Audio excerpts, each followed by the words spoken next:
I'm wondering how this trade market is shaping up. Election day, we all talk about, that's 10 days away or 11 days away right now. That's the trade deadline day. So you can utilize that as sort of your football mentality as well. How's this shaping up in your mind, Tom? Well, for the Chiefs, definitely they're going to continue to be in the market. If it makes sense for them, they're not going to go out and, blow all their future draft picks. But if there's something that makes sense, absolutely. Brett Veach has shown that over the course of time that he's willing to do it. Another corner would be a potential thing that the Chiefs could target here. Obviously, trade away L'Jarius Sneed in the offseason. They could probably use at minimum some depth at that position. Depending on what keeps happening with the wide receivers, could they go out and add another wide receiver? I don't know that it's going to be another big name type of a guy. I think that the Chiefs were kind of the boogeyman for everybody who was shopping a wide receiver in recent weeks. It was like, hey, Chiefs might come get him if you don't step up and make this. They make the trade for Hopkins. That probably settles a little bit. But again, with all their injuries, that wouldn't totally shock me.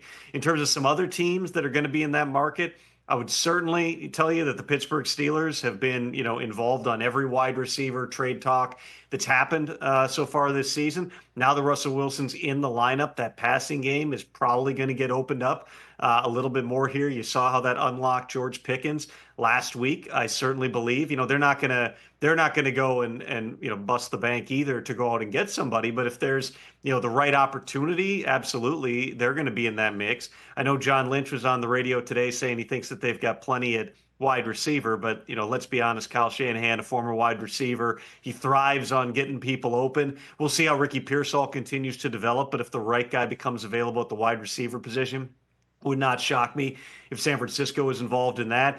The Bucks losing Chris Godwin and not having Mike Evans for the next 4 weeks, that's another team. I don't see them making the huge move, but could they make a move at that position? Absolutely, I think that's the case. Some of the other layers to this trade deadline are, if you zoom out and think some of the big picture things with various teams. For instance, the Browns and the Raiders both lost a quarterback this week. The Browns, of course, lost Deshaun Watson. Dorian Thompson-Robinson's also banged up. But then the Raiders put Aiden O'Connell on IR with a thumb injury that's going to keep him out for 4 to 6 weeks here. I think it's fair to say neither of those teams are 100% confident or should be 100% confident that they've got the long-term answer on their roster. The Raiders, it's Aiden O'Connell and it's Gardner Minshew. I think that realistically, they have Desmond Ridder, who they just added, signed him off the Arizona practice squad.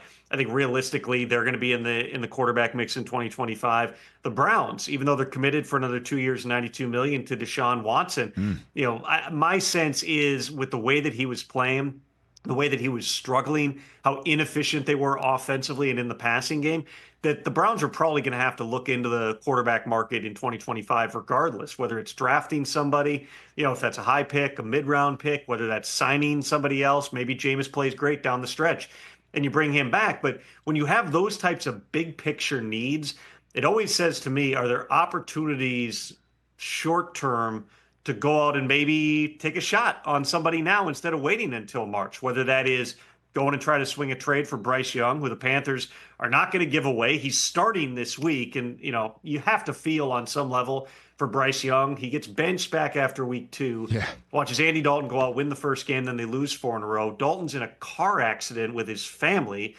sprains his thumb, so all of a sudden Bryce, not because the Panthers wanted to put him back on the field, but because they had to put him back on the field. He's now going into Denver with no Deontay Johnson, no Adam Thielen against the Vance Joseph defense that's been kicking everybody's.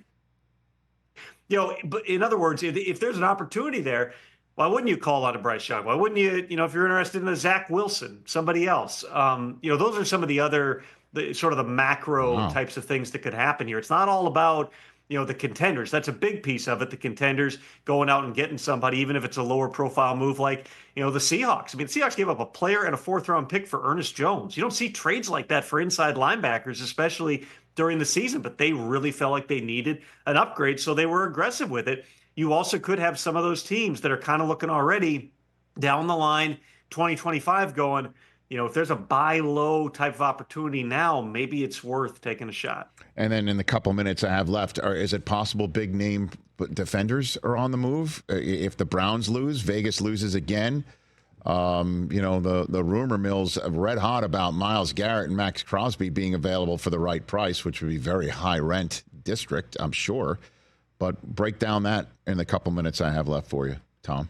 The theme that I have heard from talking to people around the league is for a lot of those teams that are kind of on that brink of their 2024 season being over, there's usually one guy who they're not going to move. It's kind of, hey, look at the rest of the roster, but we're not going to move that guy. The Browns, I'm not shocked by much these days, Rich. I would be shocked if they move Myles Garrett. He's just too much of a core piece to everything that they do. I do think the Browns would move a lot of other players on their roster. They already moved Amari Cooper. I would certainly anticipate they're going to get calls on guys like Zadarius Smith, a player like Greg Newsome, who maybe potentially could be available. There's other guys, Elijah Moore. Could somebody call about him, the wide receiver?